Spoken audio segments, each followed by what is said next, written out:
The geopolitical landscape buzzed with activity this past weekend as global leaders convened. Critical files remained under wraps and the intricate dance between technology trade and humanitarian concerns played out on multiple stages. From high-stakes trade negotiations in Scotland to controversial peace deals in Africa, and from the deepening scrutiny of a notorious sex offender's files to the evolving threats in the digital currency space, the events underscored a period of intense diplomatic maneuvering and shifting priorities. At the forefront of the news cycle, President Donald Trump's visit to Scotland, ostensibly for trade talks with the European Union and a round of golf, quickly became a focal point for persistent questions regarding the administration's handling of the Jeffrey Epstein files. The pressure, intensifying from both outside and within his own party, has reportedly prompted a broader messaging push from the administration, including a rehashing of the 2016 election and Russia's alleged involvement. This deflection strategy has seen President Trump lobbing serious claims, including treason at former President Obama, a move that NPR's senior political editor Domenico Montanaro and cybersecurity correspondent Jenna McLaughlin suggest reveals much about the president's governing style. Concurrently, a bipartisan effort is underway in Washington to push for the release of federal files related to Jeffrey Epstein. Representatives Thomas Massie, a Republican from Kentucky, and Ro Khanna, a Democrat from California, are collaborating, advocating for the files' release for the victims. Their joint appearance on NBC News Meet the Press highlighted a key point of disagreement: whether Epstein's longtime associate Ghislaine Maxwell should be pardoned to compel her testimony. While Massie expressed openness to measures that would compel her truthful testimony, Khanna firmly stated no, I don't, concerning a pardon or sentence commutation. Expressing concern over Maxwell's recent meeting with Deputy Attorney General Todd Blanche, Speaker Mike Johnson, a Republican from Louisiana, echoed a strong sentiment against a pardon, stating it would give him great pause and that Maxwell's 20-year sentence was a pittance for unspeakable crimes against potentially 1,000 victims. Amidst this domestic political maelstrom, President Trump also announced a significant trade agreement with the European Union aiming to reduce tariffs and stabilize economic relations. The deal, struck with European Commission President Ursula von der Leyen, sets tariffs at 15% on most goods, a notable reduction from Trump's earlier threats of 30% and 20%. Under the agreement, the EU will commit to purchasing $750 billion worth of energy from the US and invest an additional $600 billion. Despite this progress, the 50% tariffs on steel and aluminum remain unchanged, and the possibility of further tariffs on pharmaceutical products, particularly impacting Ireland, still looms. Von der Leyen hailed the pact for bringing stability and predictability, crucial for transatlantic businesses, even as President Trump, adopting a stern tone before their meeting, declared himself not in a good mood and committed to his August 1 deadline for a deal. Beyond economic pacts, the Trump administration is actively pursuing a controversial peace initiative in the Democratic Republic of Congo, intertwined with strategic access to vital mineral resources. This mediation effort, also involving neighboring Rwanda, is explicitly aimed at securing minerals crucial for the global IT and burgeoning AI revolutions, much of which currently flows to China. Professor Alex Duvall, executive director of the US-based World Peace Foundation, characterized this approach as a new model of peacemaking, combining a populist performance with commercial dealmaking, noting Trump's desire for glory and to secure minerals that are in America's interests. However, he acknowledged the U.S. is playing catch-up to China, which has already acquired significant mineral interests. Concerns persist, articulated by Professor Henry Mustard, an academic on mineral law at the University of Cape Town, that DR Congo risks compromising sovereignty over its minerals by locking into long-term deals for vague security guarantees, reminiscent of resource bartering seen with China and Russia in other African nations. DR Congo's estimated $25 trillion in mineral reserves, including cobalt, copper, and lithium, are essential for electronics, electric vehicles, and military hardware. The peace deal explicitly aims for a regional economic integration framework to block illicit mineral pathways and create mutual investment opportunities, with President Trump stating, "We're getting for the United States a lot of the mineral rights from the Congo as part of it." This initiative runs parallel with mediation efforts by Qatar, a close U.S. ally. which has significant economic interests in Rwanda, raising questions about the coordination and potential for a lasting peace, especially given the M23 rebel group's continued presence and mineral smuggling activities. Meanwhile, the humanitarian crisis in Gaza continues to draw international attention. Israel recently announced a tactical pause in fighting in some areas to facilitate aid delivery following widespread outrage over surging deaths from malnutrition. President Trump, while acknowledging the crisis, expressed frustration that the U.S. was not getting enough credit for its aid, stating, "We gave $60 million 2 weeks ago and nobody even acknowledged it." Senator Lindsey Graham, a Republican from South Carolina, weighed in on the conflict, asserting that there is no way for Israel to negotiate with Hamas and that Israel would eventually take over Gaza, comparing it to U.S. actions in Tokyo and Berlin at the end of World War II. In the realm of technology and crime, a disturbing trend has emerged: real-life kidnappings targeting individuals with significant cryptocurrency holdings.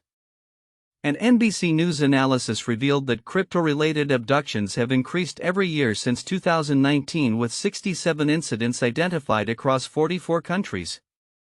These criminals are moving beyond cyberspace, using physical force to empty victims' digital wallets, as exemplified by Mohammed Arsalan, a 23-year-old crypto influencer from Pakistan who was forced to surrender $340,000 worth of Tether at gunpoint. Finally, the food industry is facing its own technological and regulatory challenges with the push to replace artificial food colorings.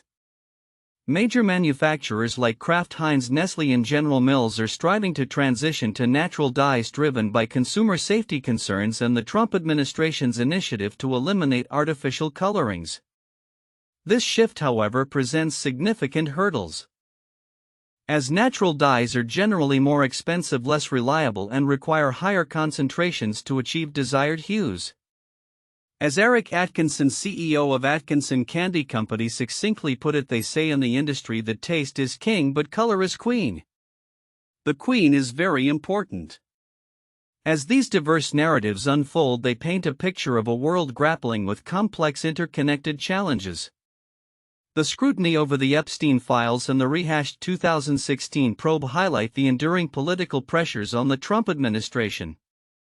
The trade deal with the EU showcases attempts to reshape global economic alliances. The DR Congo Peace Initiative underlines a geopolitical strategy increasingly focused on securing critical resources for technological dominance, albeit with significant ethical and sovereignty concerns. The rise of crypto kidnapping serves as a stark reminder of how digital advancements can create new vulnerabilities.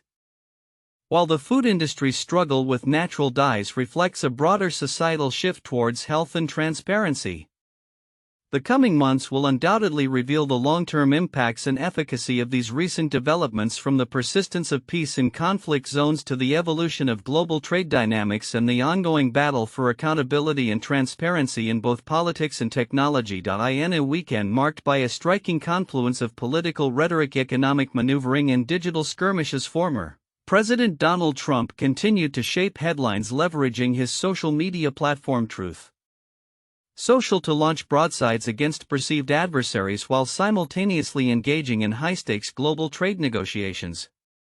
The events underscore a complex interplay between political strategy, media control, and the tangible economic impacts reverberating across international markets and corporate balance sheets. From his golf course in Scotland, President Trump, late into Saturday night, unleashed a series of posts targeting Democrats and a roster of prominent celebrities. He accused figures like Beyoncé, Oprah Winfrey, and Al Sharpton of receiving illegal payments for endorsements during the presidential election, claiming $11 million to singer Beyoncé for an endorsement she never sang not one note, and left the stage to a booing and angry audience. $3 million for expenses to Oprah, $600,000 to very low-rated TV anchor Al Sharpton, a total lightweight, and others to be named for doing absolutely nothing. He further alleged these ridiculous fees were incorrectly stated in the books and records, asserting you are not allowed to pay for an endorsement. It is totally illegal to do so. Trump called for the prosecution of Vice President Kamala Harris and others who allegedly received such funds, stating, they should all be prosecuted. This is not the first instance of such claims. Similar accusations were leveled against Bruce Springsteen and others earlier in May, prompting a call for a major investigation. However, FactCheck.org has previously found no evidence to support the Harris campaign paying for endorsements. This aggressive social media posture highlights Trump's continued reliance on direct communication channels like Truth Social to bypass traditional media, shaping narratives and mobilizing his base, a strategy further emphasized by his recent amendment to a lawsuit against CBS claiming a 60 Minutes interview with Kamala Harris unfairly diverted viewers from his platform. Beyond the digital battleground, President Trump's trip to Scotland also served as a backdrop for critical trade discussions.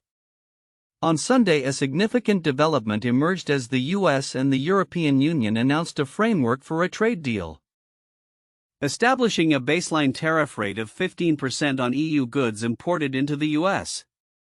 Trump hailed it as the biggest of them all, while European Commission President Ursula von der Leyen, acknowledging the rate was not to be underestimated, described it as the best we could get.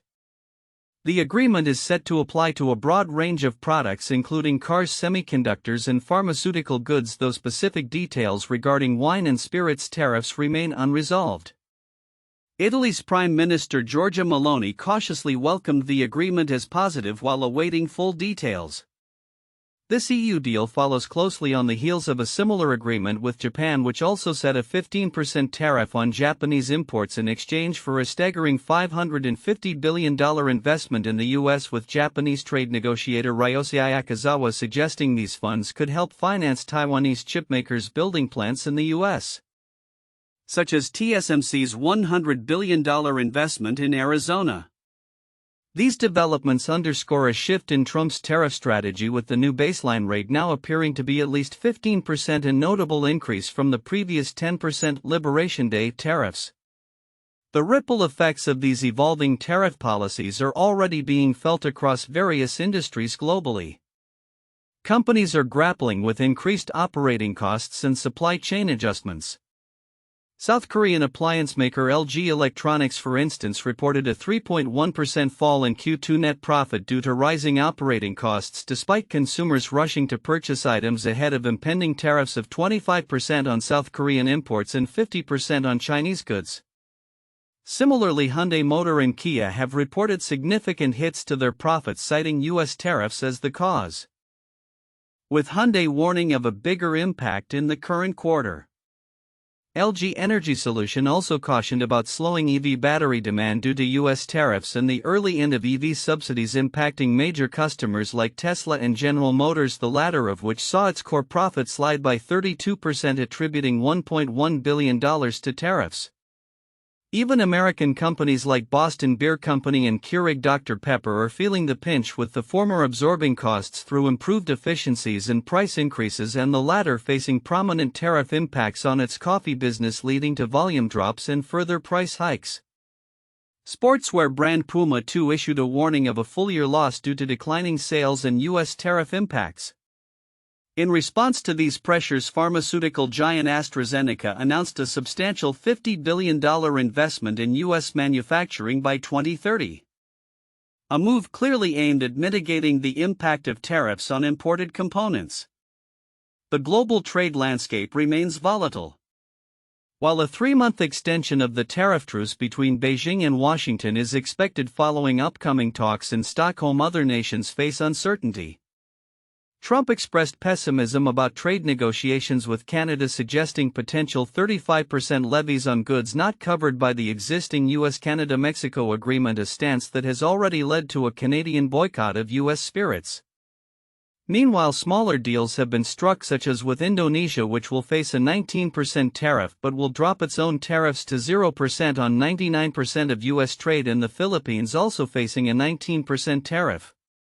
The EU, in a display of preparedness, had already approved a retaliatory tariff package of over $100 billion on U.S. goods, including Boeing aircraft, U.S.-made cars and bourbon whiskey, set to kick in if a deal wasn't reached by August 1, and Trump imposed his threatened 30% rate. This insurance plan highlights the defensive measures countries are taking in response to Trump's assertive trade policies. Economists are noting that while U.S. business activity rose in July, these tariffs are fueling inflation concerns, suggesting higher prices for consumers in the latter half of 2025. The combination of President Trump's highly publicized social media accusations, his ongoing legal battles, and the pervasive impact of his trade policies paints a picture of a leader whose influence extends far beyond traditional political boundaries. His strategic use of platforms like Truth Social to directly engage with and challenge public figures and institutions, coupled with his aggressive stance on international trade, continues to reshape global economic flows and corporate strategies. As companies adapt their supply chains and pricing models, and as international partners navigate complex diplomatic waters, the coming months will reveal the full extent of these shifts, with implications for everything from consumer prices to geopolitical alliances. The current climate points to a future where digital platforms remain central to political discourse and protectionist economic policies continue to challenge the established norms of global trade, demanding constant adaptation from businesses and policymakers alike. The global political and economic landscape, often perceived as predictable, is currently experiencing a profound and rapid transformation, challenging established norms and surprising even seasoned observers. This flux is starkly evident in recent developments across Japan and the United States, where populist sentiments and economic pressures are reshaping national trajectories and international relations. From the unexpected surge of a far-right party in Japan to a flurry of high-stakes trade negotiations by the U.S. administration, the world watches as new power dynamics emerge. In a striking shift for a nation long characterized by its political stability, Japan's political scene has been dramatically upended. Last Sunday, the once obscure Sansito, a far-right party, catapulted from a single seat to 15 in the recent elections, establishing itself as a significant force. Their Japanese First slogan, a clear echo of former U.S. President Donald Trump's America First rhetoric, has undeniably rattled the ruling Liberal Democratic Party (LDP) and its embattled Prime Minister Shigeru Ishiba. Ishiba's administration has faced a turbulent period, losing its upper house majority in the recent election following the loss of the lower house last year, triggering calls for his resignation from within his own party. While he managed to secure a massive deal on tariffs with the U.S. by Wednesday, offering a much-needed dose of economic stability, it did little to quell the domestic political upheaval. Japan, one of the world's most stable democracies with the LDP governing almost continuously since 1955, now confronts one of its most serious post-war challenges, suggesting its immunity to global populism may be waning. This dramatic shift has deep roots in the economic struggles faced by Japanese households. A tough few years have seen them grappling with inflation, soaring prices, stagnant wages, and a sluggish economy. The price of rice, a national staple, has doubled since last year, with a 5 kg bag now exceeding 4,000 yen £20 in supermarkets. This crisis stems partly from a poor harvest in 2023, exacerbated by a powerful earthquake that prompted megaquake warnings and panic stockpiling, leading to widespread images of long queues for rice. Momoko Abe, a 36-year-old shopper, expressed her shock. "Rice is a staple for us. We've always sort of taken it for granted, but this affects everyone. It was quite shocking to see that the price could rise like this in such a short period." Despite efforts by Agriculture Minister Shinjiro Koizumi to stabilize prices and modify the supply chain, the issue persists, symptomatic of a government struggling to revive the economy.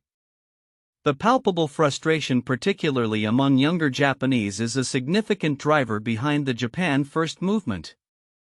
As young voter Eriko Harada put it at a Sansito rally, "We are sick of the current political situation."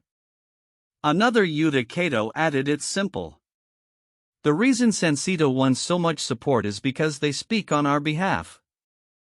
Beyond economic grievances, the influence of global right-wing movements, particularly Trump's "Make America Great Again" MAGA ethos, is undeniable. Jeff Kingston, professor of Asian Studies and History at Temple University in Tokyo, noted, "I think we can attribute a lot of this to ripples coming from the White House, from Megaland. Trump is empowering the primordial in people all over the world. A key parallel with Trump's Republicans and other global right-wing parties is the focus on immigration. While Japan has historically maintained low immigration levels, the number of foreign residents reached a record high of approximately 3.77 million at the end of last year, an almost 11% increase. Though many argue migrants are crucial for Japan's rapidly aging population, others voice concerns. Yuta Kato, the young voter, articulated this sentiment: "The number of foreign immigrants who don't obey the rules is increasing. The burden on citizens, including taxes, is bigger, so life is getting more difficult."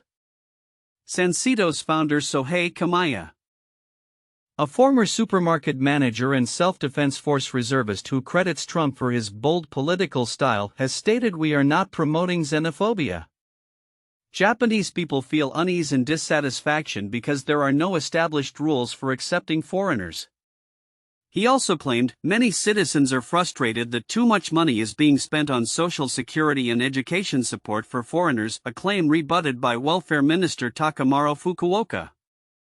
Still, this message resonates with one Sansito volunteer confessing fear of foreigners despite no direct negative experiences. Sansito's platform extends its Japan First stance to an unusual target: tourists. A weak yen has made Japan an attractive destination, leading to a record 37 million tourists last year. However, this influx has fueled resentment, with some locals citing uncouth and disrespectful behavior.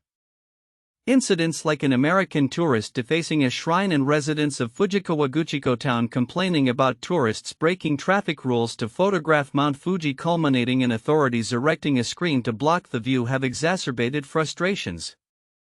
Kazuhiko Iwama, a 65-year-old local, lamented, "Tourists cross the street and they don't seem to care about the cars at all. It is dangerous. They leave trash and cigarette butts everywhere." Critics argue Sansito has deliberately conflated tourist misbehavior with broader immigration issues, spreading false information about foreigners, creating large amounts of crime and threatening the public order, according to Jeffrey Hall, a lecturer at Kanda University of International Studies. Days before the vote, the Prime Minister's administration, perhaps feeling the pressure, announced a new task force against crimes and disorderly conduct by foreign nationals and a target of 0 illegal foreigners. Kamiya, who founded Sansito in 2020 and gained prominence via YouTube videos spreading conspiracy theories including about vaccinations, has successfully tapped into public discontent. His warnings of a silent invasion of immigrants, coupled with pledges for tax cuts and welfare spending, attracted social media users disillusioned with conventional politics. He even referenced the deep state in a YouTube video, a concept popularized by U.S. right-wing circles. Rintaro Nishimura, an associate at the Asia Group think tank, noted how Sansito's controversial statements or policy positions dominated media and online forums. Kamiya also sparked backlash for branding gender equality policies a mistake for encouraging women to work instead of having children. Despite criticism, he maintains his Japanese First stance is about rebuilding Japanese people's livelihoods by resisting globalism, not outright xenophobia. Professor Kingston suggests Kamiya's success lies less in detailed policy and more in gusto. "It wasn't so much the content of the message but how the message was delivered," he said, highlighting the passion, the emotions, and the social media. This appeal resonates not only with a swelling youth base but also with a significant portion of the LDP's traditional conservative voters who now perceive the ruling party as insufficiently right-wing, especially after the assassination of former Prime Minister Shinzo Abe, who represented the LDP's far-right wing. His successors Fumio Kishida and now Ishiba hail from a more moderate faction. As Kingston articulated, for voters on the far right, they lost their home. They want a more ardent advocate for their positions. And Kamiya is that passionate advocate. Meanwhile, across the Pacific, the U.S. administration has been intensely focused on its own economic narrative, particularly in trade. After months of criticism for overhyping the speed of complex trade negotiations, President Trump needed a significant win. He appears to have secured just that, announcing a trade agreement with the European Union on Sunday following recent deals with the Philippines, Japan, and Indonesia. This EU deal, representing the US's largest trading partner, is politically crucial. Dartmouth economics professor Douglas Irwin expressed surprise. "I'm very surprised how the European Union gave in to Trump's demands. I thought the EU would be the most prone to retaliation. And yet they didn't do it. They really gave in to most of what Trump wanted." While many details remain undisclosed, the broad agreement sets a 15% tariff on most EU goods, including cars, averting a potentially damaging trade war. Furthermore, the EU committed to purchasing $750 billion of American energy over 3 years, roughly the remainder of Trump's current term, and increasing investment in the US by over $600 billion. Tariffs on goods like aircraft plane parts, certain chemicals, generic drugs, semiconductor equipment, and some agricultural products will be dropped to zero. Ursula von der Leyen, president of the EU's executive branch, acknowledged the 15% tariff would be tough for some European businesses but defended it as the best we could get. The deal offers Trump a political boost, potentially deflecting criticism from economists who warned of inflation and unemployment due to his tariff policies, and perhaps even diverting attention from ongoing controversies. However, trade policy analysts like Andrew Hale of the Heritage Foundation caution against premature conclusions, noting these are not comprehensive free trade agreements and face nearly a dozen lawsuits challenging the president's authority to impose tariffs without congressional consent. The intertwined narratives of Japan's far-right surge and the US's renewed trade offensive highlight a global landscape where economic anxieties and nationalistic sentiments are increasingly shaping political outcomes. While Japan's LDP remains a formidable force, the success of Sansito unequivocally signals that voters can no longer be taken for granted, and a new generation is actively seeking change even if its ultimate form remains undefined. Similarly, the U.S. trade deals, while offering immediate political victories, face scrutiny over their long-term economic impact and legal standing. As traditional political stability gives way to more unpredictable, emotionally charged movements, the coming years will be crucial in determining whether these populist trends consolidate or whether established systems can adapt and regain public trust amidst an ever-evolving global order. The global economic landscape stands on the precipice of an unprecedented era marked by a level of trade volatility and geopolitical uncertainty not seen in decades. As a consequential week for the economy unfolds, according to CNN, the focal point remains the relentless and often unpredictable application of tariffs by the current U.S. administration, a strategy that has not only shaken markets but also begun to stunt global growth, as noted by Bloomberg.com. The sheer scope and shifting nature of these trade barriers have created a labyrinthine policy environment, leaving industries and international partners scrambling to adapt. At the heart of this disruption is President Trump's unwavering belief in tariffs as a potent economic and diplomatic tool, famously calling the word the most beautiful word in the dictionary. Upon his return to the White House in January, an executive order was swiftly issued directing his cabinet to prepare for even more expansive tariffs, setting the stage for a turbulent period. The subsequent months have seen a dizzying on-again off-again pattern, with threats materializing, being paused, and then re-emerging, often communicated via social media. This approach has targeted a vast array of nations, from close allies like Canada and Mexico to major economic blocs like the European Union and key trading partners such as China, Brazil, Japan, Vietnam, and Indonesia, alongside at least 21 other countries. Industries ranging from steel, aluminum, and automobiles to electronics, agriculture, and even copper and lumber have found themselves in the crosshairs, leading to widespread concerns about escalating costs for American consumers on everything from cars and groceries to liquor and gas.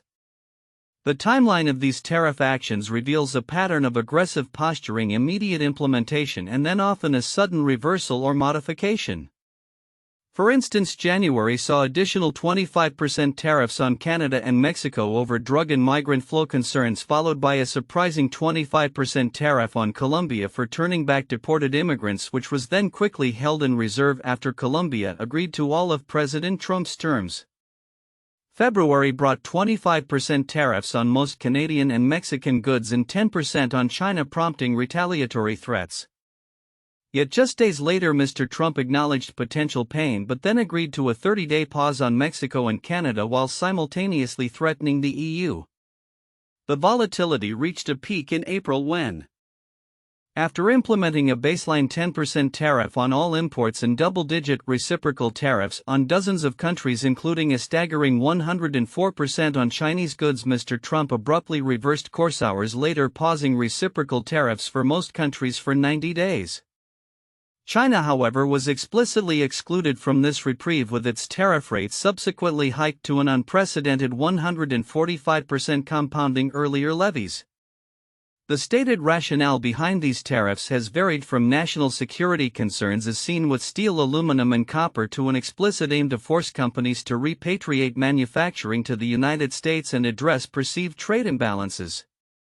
However, the implementation has frequently been characterized by an almost impulsive quality, with President Trump himself admitting that his decisions were often based on instinct more than anything else. This unpredictable gimmick approach, as some have termed it, has not just shaken markets but fundamentally upended diplomatic ties. As European Commission President Ursula von der Leyen succinctly put it, tariffs are taxes, highlighting the direct economic burden. Leaders like Mexico's President Claudia Sheinbaum have expressed hopes for agreement, stating, "We do our part, they have to do their part as well," while the EU's key negotiator Maroš Šefčovič voiced disappointment after feeling very close to an agreement only for new threats to emerge. China, through its foreign ministry spokesman Lin Jian, has accused the US of economic bullying in response to the escalating duties. Meanwhile, Canada's Prime Minister Justin Trudeau, in announcing retaliatory tariffs of $155 billion against the US, made it clear that while Canada was acting reluctantly, they will not back down in standing up both for Canadians and for the incredible, successful relationship and partnership between Canada and the United States.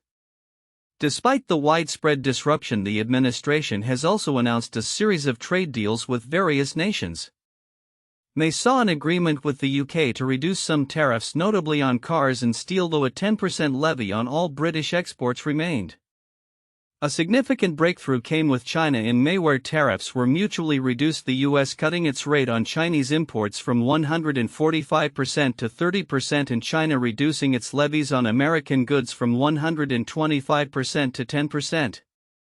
More recently, July brought a trade deal with Vietnam imposing a 20% tariff on imports and 40% on transshipping, indirectly affecting China. Indonesia also agreed to roll back trade barriers in exchange for a 19% US tariff on its goods. Perhaps the most recent significant development was the deal with Japan, where Japan committed to a massive $550 billion investment in the US, with its exports facing a 15% tariff instead of the threatened 25%. Finally, the United States and the European Union reached a trade deal setting a 15% base tariff on most EU exports, including cars, with the EU agreeing to increase investment in the US by over $600 billion and purchase $750 billion of American energy, alongside zero tariffs on specific goods like aircraft and generic drugs. This relentless, often contradictory and highly personalized approach to global trade has left a lasting imprint. While some agreements have been struck, the process has been fraught with uncertainty, forcing nations and businesses into reactive positions. The long-term implications are still unfolding, but the current administration's tariff strategy has undeniably reshaped global supply chains, incentivized diversification away from heavily taxed routes, and introduced a new element of geopolitical risk into international commerce. The question remains whether this era of aggressive unilateral trade action will ultimately yield the desired economic outcomes for the US, or if its primary legacy will be a more fragmented and unpredictable global trading system, the true costs of which may only be fully realized in the years to come. In a political landscape increasingly defined by rapid shifts and opaque machinations, recent developments underscore the intricate interplay between global strategy, defense spending, and public trust.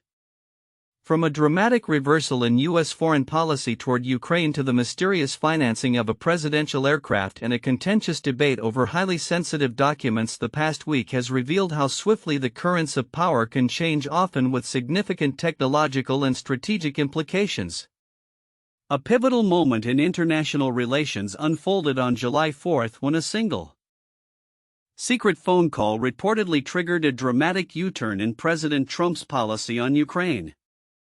Polish Foreign Minister Radoslaw Sikorski speaking with Trump's special envoy retired Lieutenant General Keith Kellogg delivered news of a massive Russian attack on Kiev which notably struck the Polish consulate. Sikorski's framing of the incident, that Vladimir Putin was personally mocking Trump's peace efforts especially after a recent Trump-Putin phone call, reportedly infuriated the president. The sheer scale of the assault involving no less than 11 missiles and 539 drones targeting Kiev alone underscored the audacity of the Russian move, which at the time marked the largest barrage against the Ukrainian capital since the war began in February 2022. This perceived insult, coupled with Putin's refusal to curtail strikes or entertain ceasefire proposals, proved to be the tipping point. Trump, who had grown increasingly frustrated, immediately ordered the Pentagon to reverse a freeze on military aid, specifically directing the release of Patriot PAC-3 systems. This marked a profound shift from a strategy of deal-making, schmoozing, cajoling and trying to offer incentives to the application of American military might as the only way to bring the Russian president to the negotiating table. Despite the direct order, it reportedly took 4 days or more for the first batch of Patriot missiles to begin moving into Ukraine, highlighting the logistical complexities even after a policy pivot. 10 days later, President Trump met with NATO Secretary General Jens Stoltenberg, announcing a $10 billion military aid package and proposing 100% secondary trade tariffs on Russia and its oil and gas customers. A direct consequence of that fateful July 4 call. This sudden acceleration of military support contrasts sharply with persistent questions surrounding defense expenditures closer to home. The renovation of a free Air Force One, reportedly donated by Qatar, has become a symbol of the administration's opaque budgeting practices. While President Trump frequently criticizes the cost of other government renovations, the price tag for this custom Boeing 747-8 remains conveniently classified. Congressional budget sleuths, however, suspect that a mysterious $934 million transfer of funds slipped into an obscure Pentagon document is being used to cover the project. This amount reportedly moved from one of the Pentagon's most over-budget and behind-schedule initiatives, the modernization of America's aging ground-based nuclear missiles, raises significant concerns about transparency and accountability.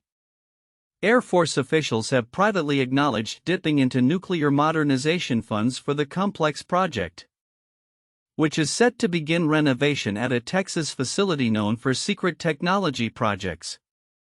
The move, paving the way for the gold-adorned aircraft to be ready before the president's term ends, highlights the challenges of oversight when defense spending enters the realm of black budgets and classified transfers.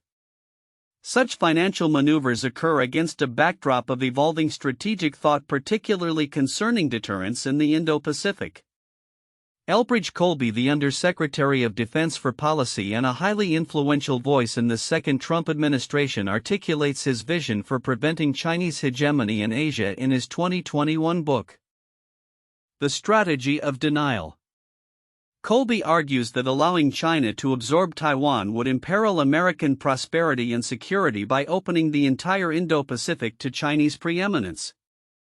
His strategy centers on assembling an anti-hegemonic coalition and implementing military and diplomatic measures to alter Beijing's cost-benefit analysis of an armed attack on Taiwan, drawing parallels to historical efforts by Winston Churchill against Hitler and George Kennan against Soviet Russia. However, some analysts like John J. Kasich Jr. suggest that Colby's focus on military and alliance operations might neglect the importance of lawfare as a deterrent. Kasich points to the Taiwan Relations Act (TRA), which broadly commits the U.S. to resist non-peaceful aggression against Taiwan and proposes additional measures to bolster deterrence. These include explicitly denying international legitimacy to any Chinese aggression by stating that war means Taiwan independence.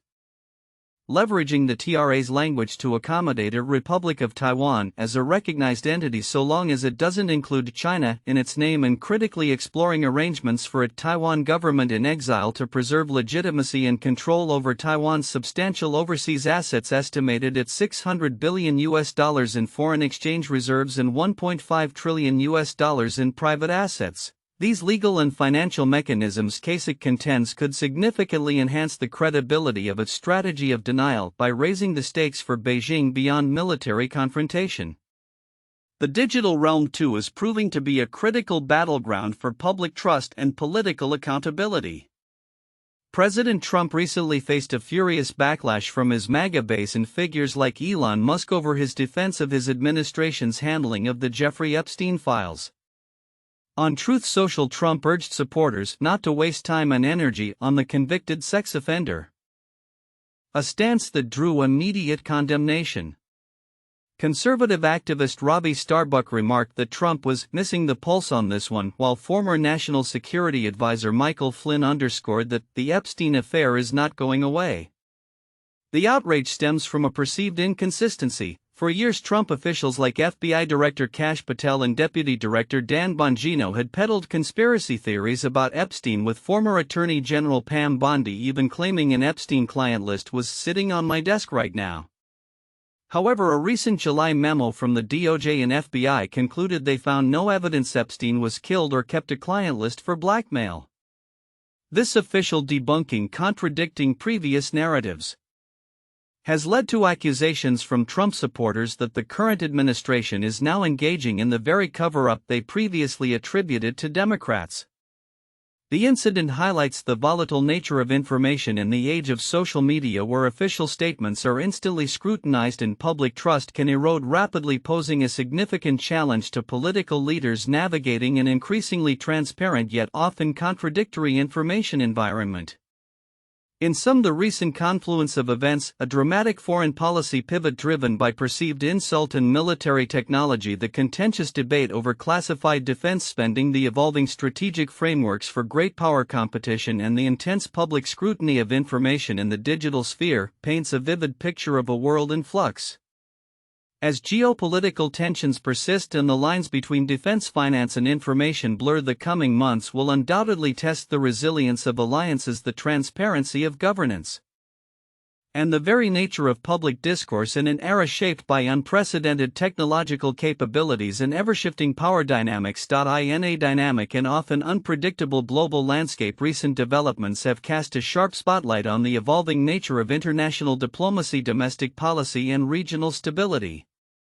From unconventional channels of communication to contentious appointments and persistent geopolitical flashpoints, the events of late July 2025 underscore a complex tapestry of challenges and strategic shifts. A striking revelation from Politico indicates that foreign leaders are increasingly bypassing traditional diplomatic protocols, opting instead to directly engage with former President Donald Trump on his personal cell phone. This informal conduit, dubbed Donald by some, suggests a highly personalized approach to international relations, potentially offering direct access but simultaneously raising questions about official channels and secure communication. This unconventional diplomacy is particularly notable against the backdrop of ongoing international conflicts where direct, high-level intervention can be both celebrated for its immediacy and scrutinized for its lack of institutional rigor. One such conflict demanding immediate attention is the escalating border dispute between Thailand and Cambodia, which has seen fierce fighting despite pronouncements of de-escalation. On July 27, 2025, KCRA reported that the conflict, rooted in a decades-old 800-kilometer disputed frontier, flared up after a landmine explosion wounded Thai soldiers. Both nations quickly recalled their ambassadors and closed border crossings, with each blaming the other for initiating hostilities. In a significant development, former President Trump announced that both sides had agreed to ceasefire talks, a claim seemingly confirmed by Cambodian Prime Minister Hun Manet, who stated that Trump had informed him of Thailand's agreement to halt attacks. Manet tasked his Deputy Foreign Minister Prak Sokhonn to coordinate with U.S. Secretary of State Marco Rubio and directly with Thailand to implement the ceasefire. Thailand through its foreign ministry expressed cautious support, thanking Trump and agreeing in principle to a ceasefire but stressing the need for sincere intention from Cambodia and swift bilateral talks. Yet despite these diplomatic efforts and Trump's announcement, fighting disturbingly continued on Sunday. Colonel Richa Suksawant, a Thai Army deputy spokesperson, reported heavy artillery fire and rocket attacks from Cambodian forces, reiterating that battlefield operations would persist until Cambodia formally initiated negotiations with good faith. Cambodian Defense Ministry spokesperson Lieutenant General Mali Sochita in turn accused Thai forces of escalating violence with a large-scale incursion. The human cost is mounting, with 21 Thai fatalities, mostly civilians, and 13 Cambodian deaths reported. Over 131,000 Thais and more than 37,000 Cambodians have been displaced, their villages deserted, schools and hospitals shut, highlighting a severe humanitarian crisis. The UN Security Council has called on ASEAN to mediate, while Human Rights Watch has condemned the reported use of cluster munitions, urging protection for civilians. The A-Invest report, though limited in content, underscored the potential negative implications for Southeast Asian trade and investment opportunities should the conflict persist, adding an economic dimension to the escalating tensions. Domestically, the Trump administration has faced scrutiny over a controversial appointment that could reshape U.S. peace efforts abroad. The Forward reported on July 27, 2025, that Darren Beattie, a top State Department official with a history of anti-Semitic ties, was promoted to acting president of the U.S. Institute of Peace, a congressionally funded agency focused on diplomatic solutions to global conflicts. Beattie's promotion comes despite his previous firing from the White House in 2018 for speaking at the 2016 H.L. Mencken Club Conference, a gathering popular with white nationalists. He has also been accused of promoting the anti-Semitic Great Replacement theory. The Anti-Defamation League (ADL) deemed him unqualified for serving in a role representing American values abroad, to which Beattie defiantly responded, "I consider it an honor to be attacked by the far-left ADL." Secretary of State Marco Rubio had initially described Beattie's February appointment as Undersecretary for Public Diplomacy and Public Affairs as temporary, justifying it by stating Beattie was strongly committed to ending the censorship programs that had been operating within the State Department. However, months later, Beattie remains in the position and has now ascended to lead the U.S. Institute of Peace, appointed by its board, which includes Rubio and Secretary of Defense Pete Hegseth. This promotion occurred despite 44 House Democrats calling on Rubio to remove Beattie in March. Beattie's past also includes working for former Representative Matt Gaetz and founding Revolver News, a right-wing media outlet that has promoted conspiracy theories related to the January 6 Capitol attack. He was also appointed by Trump to the Commission for the Preservation of American Heritage Abroad in 2020, only to be fired by the Biden administration in 2022. This appointment raises significant concerns about the administration's commitment to promoting American values and human rights globally, potentially undermining the credibility of U.S. diplomatic initiatives and peace efforts. These concurrent events paint a vivid picture of a world grappling with fluid power dynamics and the profound impact of leadership styles on international relations and domestic policy. The personalized nature of high-level diplomacy. As seen in the direct calls to Trump alongside the immediate humanitarian crisis in Southeast Asia and the contentious appointments within U.S. foreign policy institutions, highlight the complex interplay between global events and national decision-making. As the Thailand-Cambodia conflict continues to exact a heavy toll despite calls for peace, and as controversial figures are placed in key diplomatic roles, the coming months will undoubtedly test the resilience of international norms and the effectiveness of both conventional and unconventional approaches to global governance. The implications for regional stability, U.S. foreign policy, and the very definition of diplomacy remain subjects of intense scrutiny and potential transformation.